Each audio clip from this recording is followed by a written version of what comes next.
It's another episode, Black Lagoon Reviews. We covered Human Centipede 2, full sequence. We love what we do. Slice. Dice. Horror films of old and new. Oh yeah. So I'm Brian, Nick. and as always, we're going to give you a quick, spoiler-free review. So this is a completely substanceless movie. It's about as good as it could possibly be. It exists in a world where Human Centipede is actually a film, and that meta take is really interesting. It enhances the film. And it has an outstanding lead actor, just like the first one did, which is probably the only bright side, because this guy is truly very good at what he does. But everything else is frustratingly convenient and unbelievable and unnecessary and poorly written. But everyone knows that, and everybody expects that, because what this movie is really trying to do is show you how much farther it can go than the original Human Centipede, which is considered the most disturbing film ever made, and they're like, no, it's not. Look, there's so much more we can do. If its goal is to shock and disturb and break you, it may have succeeded. I'm in high spirits because halfway through the film I kind of just shut down. Nick bore the brunt of all of it. Tell me your spoiler-free review, buddy. I have no words. I have no spoiler-free review. That is my spoiler-free review. And let that be a review enough for us.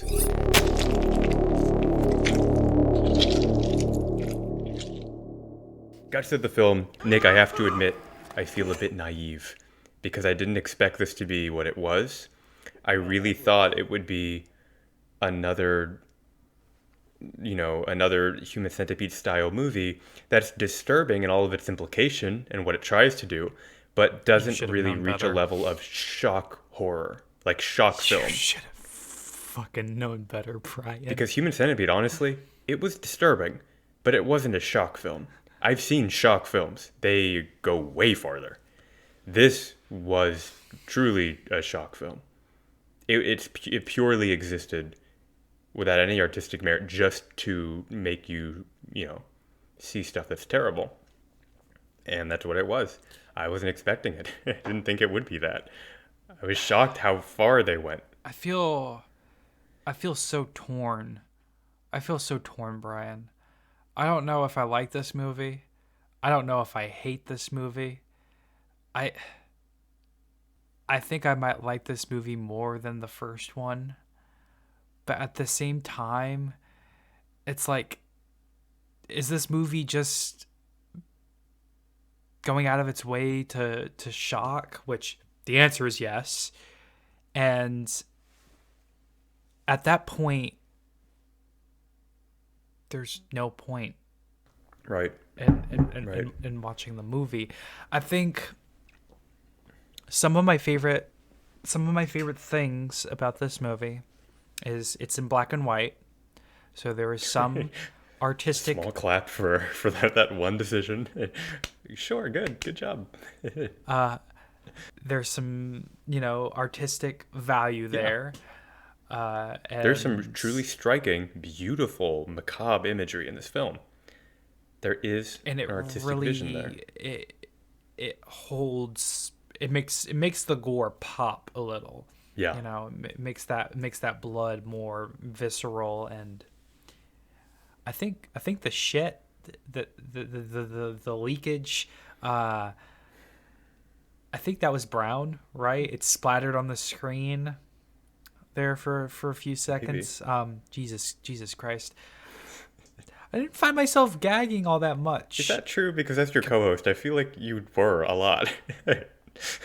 I feel like I was a lot with the first one, though. Oh, yeah, that's true. Maybe relatively, perhaps.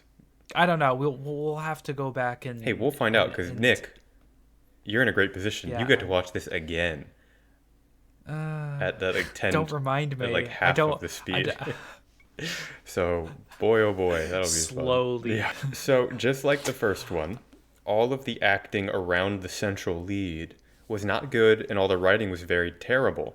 However, this works just like the first one. It has a strong gimmick that is sufficient to get you through to the end, in my opinion. The first one, it was sufficient to get us through to the end, and there were some moments that really we were like, wow, well done, great. This movie also had that. The lead was very good. I thought extremely good. All the other actors around him, pretty blatantly not great. The dialogue also wasn't that great. There were moments in the movie that just were kind of artlessly dumb. Uh, and then there's a moment. Tom Six, everybody. Yeah. There's a moment where I feel like it gets so grotesque and gratuitous in the third act that you It just realize, loses its value. kind of, but that's also where I think it becomes itself. It's hard to explain. In the first movie, it was clear that they were holding back, and then they let loose, and it was like, whoa, wow, great. In this movie, they That's what I'm also struggling here well, with. here's the thing, because I thought this movie wasn't holding back. I thought they were just upfront with all the violence, and then I saw what they were headed to. And this movie was also conservative until the big blow up, in which everything is crazy and nothing is hidden and nothing is sacred. And that's As I was Go ahead. as I was watching, I knew that when we got to the final sequence, that's when all hell was gonna break loose. That's when all the gratuitous violence and I can't even. I, there's a jerk off scene. There's a with sandpaper, mind you. There's a scene where he takes a makeshift barbed wire cock ring, and then proceeds to have his way with the back end of the centipede. And and not just for like 10 seconds, like would have happened in the first movie, for close to a minute or 2 minutes straight. The whole process. We got all the peaks and valleys of his little encounter there. we didn't even have any sex scenes in the first movie. The first movie had the first movie only had nudity. Yeah. That was it. Just breasts. No, I was like, dear God, please don't do this. And then they do it. What was the entire point of this movie? Is that Tom Six, his movie was so just fucked up. Human Centipede was so fucked up and such a masterpiece that it made somebody who was deranged Prophetize him. just like as a god. Like, oh my God, Tom Six is the I want a best fedora and a cigar. director. I want to stitch ass to mouth.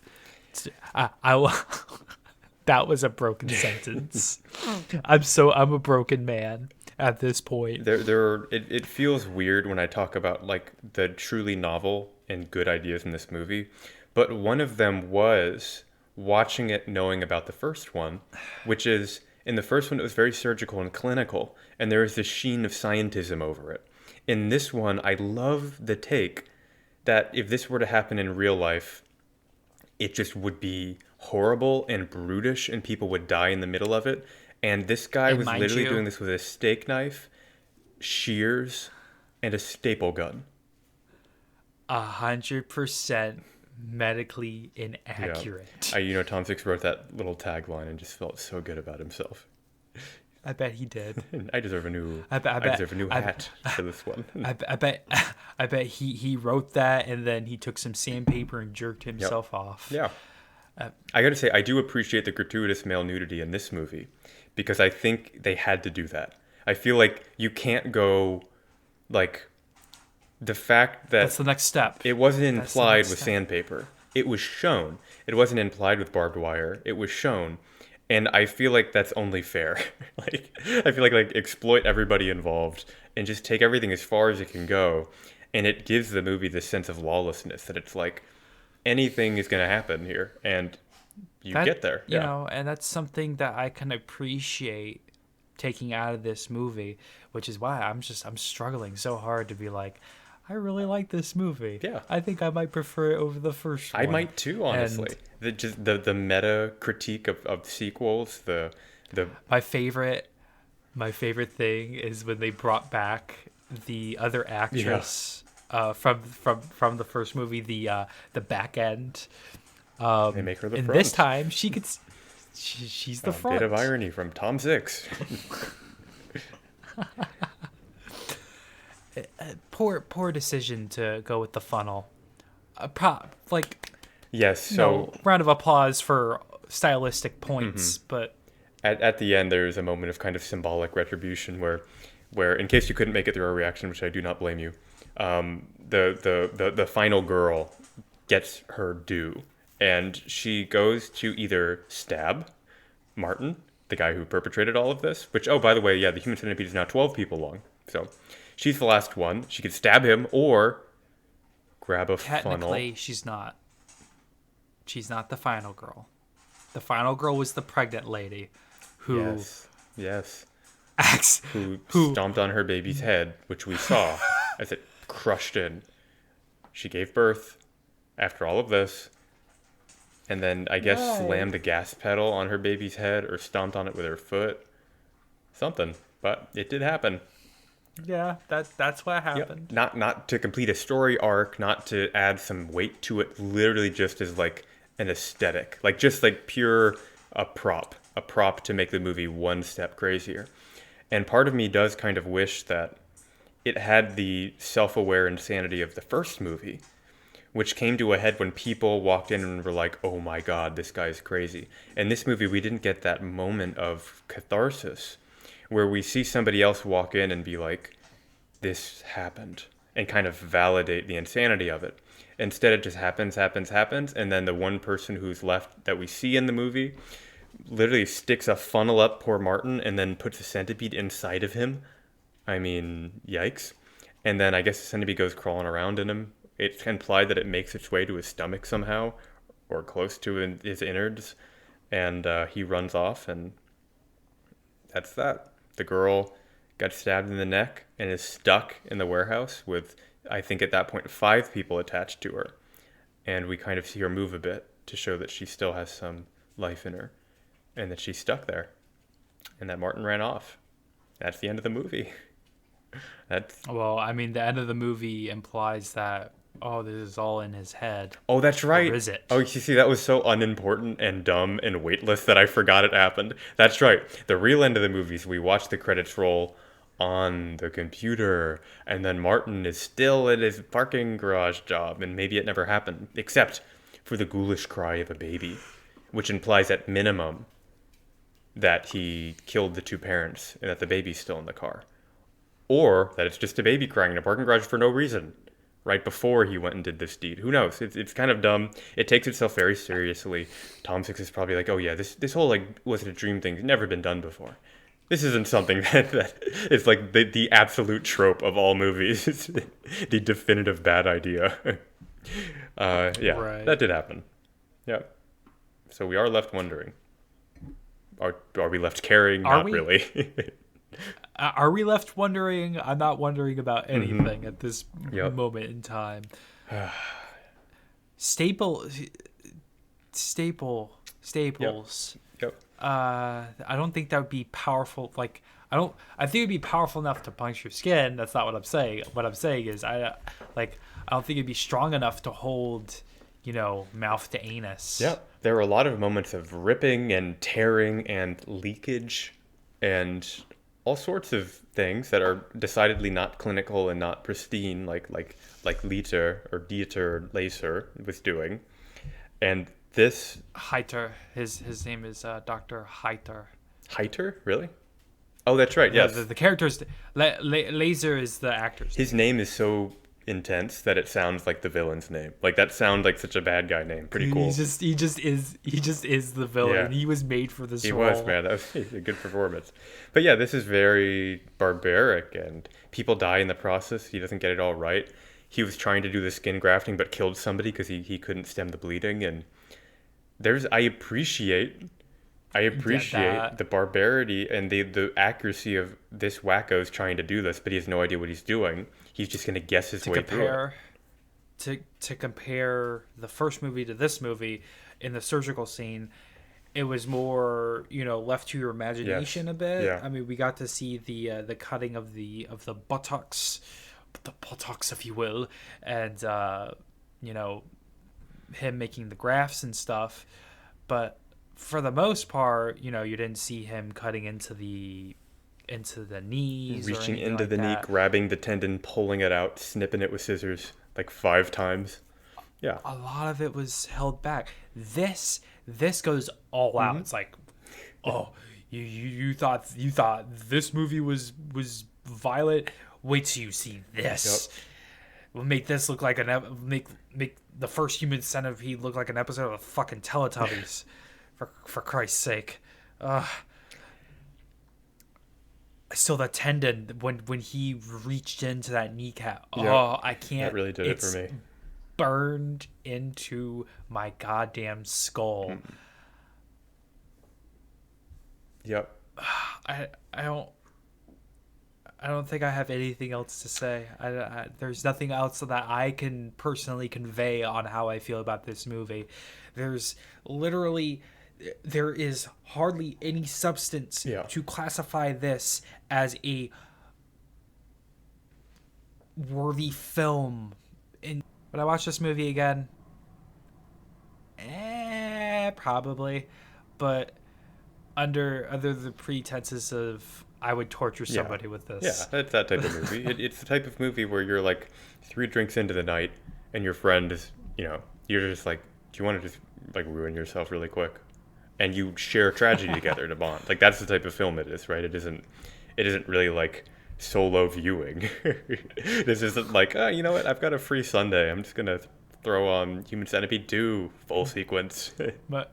My favorite franchise. Can't wait. Yay. Yeah, this is a movie to watch with other people, or because people are paying you to watch it, or something along those lines, right? So, yep.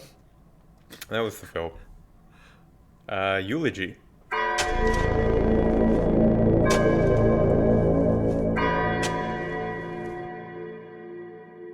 Nick, how are we laying this film to rest? Funnel and anus with a centipede. Agreed. Done. And what are we burying it with? This is something we haven't done in like forever. Do you remember we used to bury it with things? What would we bury this one with? Barbed wire cock ring and sandpaper fleshlight. Yep. Yes to both of those. I'm going to bury it with the beard of the weird psychoanalyst. It's such a bizarre character. It's so dumb. Dead fetus. Oh, I forgot about that little guy. Let's get him in there too. Okay. Voices from the other side.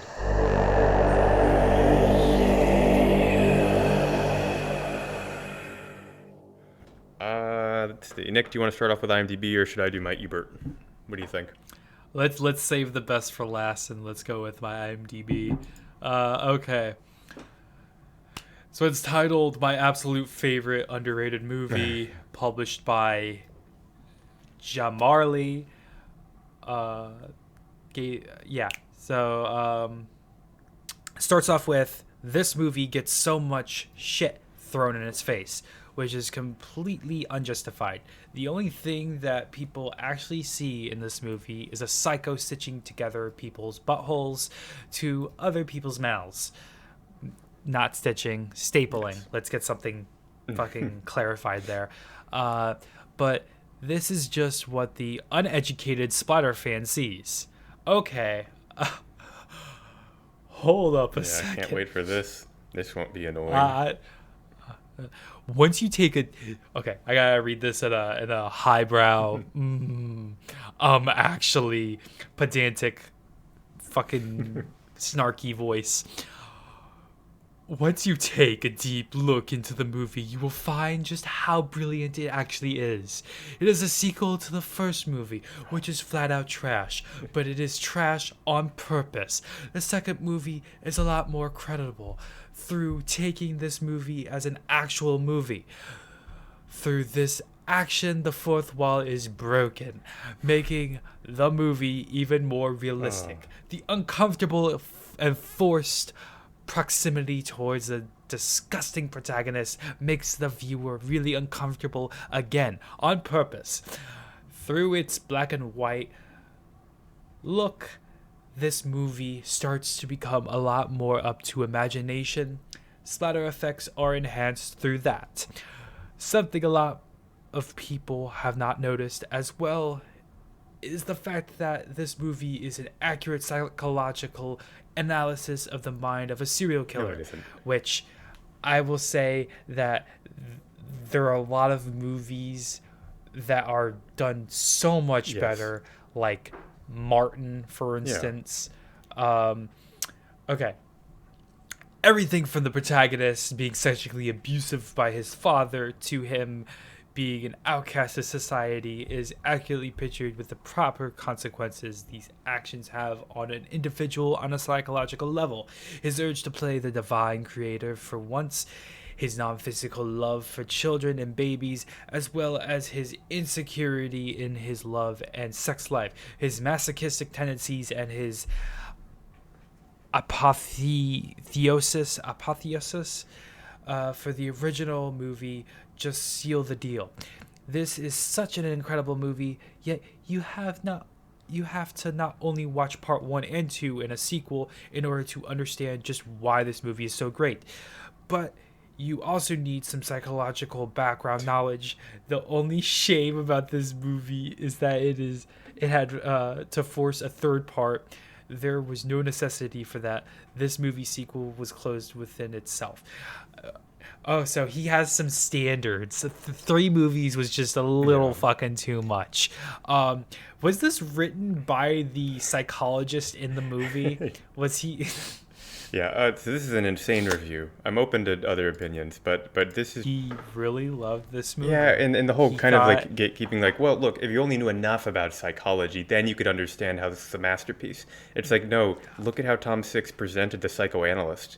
This guy didn't read more than a sentence about Freud or psychodynamism or anything. He just like let all of his little tropey ideas about what a therapist should be, threw them on a page, and then sold a movie on a gimmick. Don't confuse it. basically something. What? Basically something I would do. Right. It's just like there needs to be some groundwork. There was no legwork here, and I was willing to embrace the therapist as a grifter and as like a commentary on dumb therapy or stuff like that. But even then, the movie felt so weak that we cannot. We always say this: do work for the movie. That is where you get into territory where you end up prophetizing a film that doesn't deserve it. This movie can be interesting. Don't confuse one gimmick of it being fourth wall breaking or maybe a dream with it being a masterpiece. Do you know how many movies do this? Do you know how much of a joke it is in the screenwriter community to include these things unless it's really truly earned? Do not confuse one gimmick with something being masterful. I get the idea of wanting to be the guy against the norm. Everybody thinks this is just low, but I see the artistry in it, and I understand its commentary on the psychology of a Right. serial killer. There's so much like Yeah. dark Instagram aestheticism here. It's just like insane. It's can't- maddening. None of this is like an accurate representation of psychology. None of this is like, come on, get over yourself. You just enjoy the can't movie because take you liked any- it. That's fine. You can. Take it for face value. It was shocking to be shocking, and it made me feel uncomfortable. I mean, that's a little hard to do. Yeah, it did so It did it. got that going for it. Oh, God. All right. All right, I'm ready to hear Scare Ebu Rod Scare Ebu. and what he Yeah, Roger Ebert was alive for this movie, the poor guy, and he did review it. and this fucking killed him. Yeah, it's possible. This is a heavily abridged version of his review. He says, Martin is a pudgy, nearsighted, pear-headed, clammy-skinned, mentally disabled mama's boy who works as a security guard in a mostly deserted subterranean parking garage. Since Martin very rarely ever says anything in this movie, how, you may ask, have I made a diagnosis as to his mental condition? I submit to you that if this man spends his waking moments looking at the first Human Centipede movie over and over and over again, and wants to make his own version by connecting as many as 12 people, he is 4 tires short of a car. Martin kills a lot of people in this movie, in addition to sewing others together. Stapling, Ebert, stapling.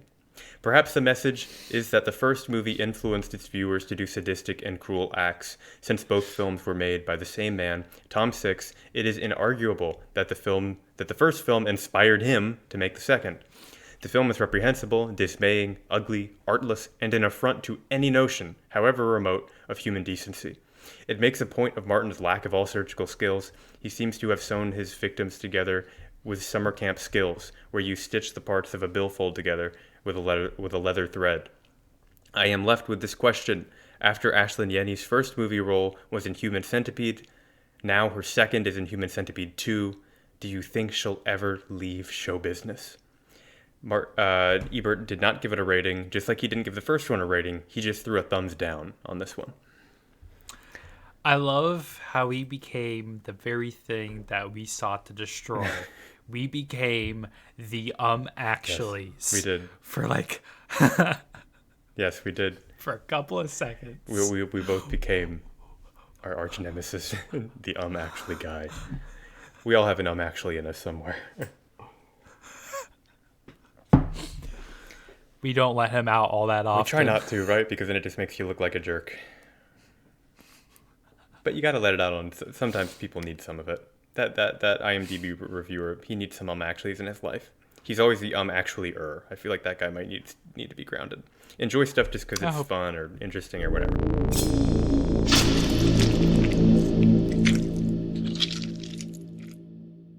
All right.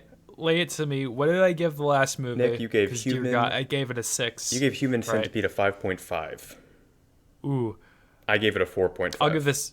I'll give it a 6. Yeah? All right. No drum roll or anything. Let's just end it on a fucking flat note. Give it a 6. All right. I gave the first one a 4.5.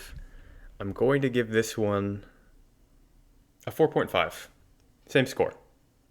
The first one had some merit to it. It was conservative at times. It was dumb and pointless, but it also had some pretty moving scenes in it. For all of its artlessness, it was trying to do something. This one was worse in all respects, but it had this added element of being in a discourse with its own franchise, which I thought was cool. It was a little bit more than fourth wall breaking because it was kind of like a Tom Six fever dream about him being like loving himself, and like it just felt so much like its own movie. It's visionary, it's individual, it's dumb, it's stupid, it's brutal, but it had enough in it, and it went far enough that it wasn't just a reductive sequel. It did try to do its own thing, and it achieved that, as dumb as it was. So the first two, to me, are on an equal playing field. Yeah. Throw it down. Throw it down to a 5.5. I agree with that. All right. Actually. Wow. All right. 5 point. All right. Nick and I, we both gave these movies the same scores as our previous score. Yeah, I don't think it deserves a 6. I enjoyed this movie. It made me feel uncomfortable, but at the end of the day, that's all it made me feel, and we came out of it lesser. Yeah. Like Audition made us feel uncomfortable, and it was obviously a masterpiece, right? Like Tetsuo made us feel uncomfortable, and it was obviously an artistic triumph. And it took forever to get to the torture.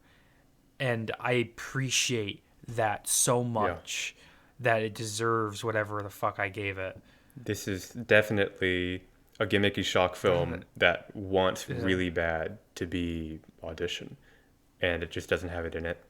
And you can read into it all you want, but it isn't really substantive commentary on the depravity of people or anything like that. It tries. It tries very hard, and there's no reason to trust it. It tries very hard, but it falls flat on its face. It's like, we'll take off the training wheels, Tom Six. You can do it.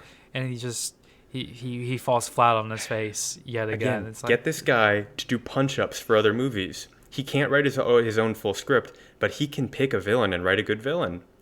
whoever's involved with the casting, if it's him or not, I don't know. But these two villains have been really good.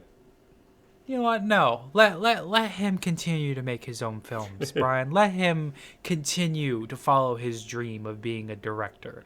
He may be he might be a nice guy. And I hope. That'd be great. Like we may be just assuming too much about a person that we don't know.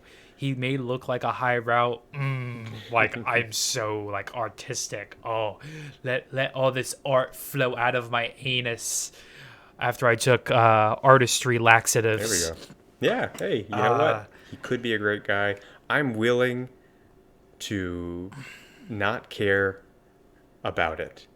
I'm willing to not care about stuff he makes or him, and I think that's fine. And I think I'm probably not going to think about him ever again. He's not Scorsese. Yeah, I mean, but as long as he's having fun, with these movies, cool. More power to him. More power to you, Tom Six. You're not like a student film director. You've got plenty of money behind you now. So make whatever you want. I'm willing to give it a shot if we're paid to do it. What if he was? Yeah. At what age is he now? Who knows? Yeah, who knows? Yeah, that's a good point. It's easy to bash a movie. Sometimes it feels like they deserve it, but you have to appreciate the creative vision. And honestly, here's one thing. It's filmed well. Oh yeah, it's always filmed beautiful. I don't know if it's the same cinematographer from last time, but that person deserves a lot of respect. Maybe I should learn their name. In this case, the practical effect work, though, pretty good. Very good. There are some scenes they pulled off that looked wonderful. There was no break in immersion. I always thought all of it could be real. Great job to whoever did that. Wonderful. Okay, I guess that's probably it, right? I feel so drained. Yeah, me too.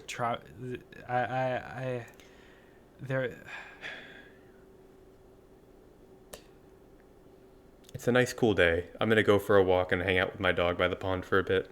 Nick, I encourage you to go look at the snow. Look at the snow and enjoy a cup of coffee or something. You just fucking reminded me it's snowing outside. Yeah, that's exciting. Brian. It's not here in Florida. I would love to go out for a walk right now. I can't. You know what? Actually, I don't even need to go for a walk. I have a book. Look at that. I'm gonna sit down and I'm gonna read Midnight by Dean Koontz. Wonderful. You know what I'm currently working through? Where's my book? What? It's not up here right now. I'm always interested to hear what you're working on. Albert Camus' The Stranger, a famous text in the French existentialist movement. Albert Camus would hate me saying that, but it's pretty darn good. It's very excellent. It's about 120 pages long, and it's kind of like rolling in his grave. It's great. It's excellent. It's really good. In fact, it's doing the type of thing that these types of movies try to do, which is tell a disturbing story and establish some sort of a commentary about what it's like to live in a world that feels like it might be drained of meaning, where it feels like very terrible things are always possible and good things are a lot less possible. It's a wonderful book. It wrestles with that very well, and it's beautiful. That, to me, earns it. You don't have to do work for the book. It's a beautiful historical piece of French literature. I love it. It's excellent. What are we looking at? Wait, let's let it sit. Oh, is that the author page? Look at that. That's a handsome man. I like the mustache. You watched Tom 6, Human Centipede 2. Dear God, you've opened up Pandora's box. Yeah. Why? What have you done? Who is this guy?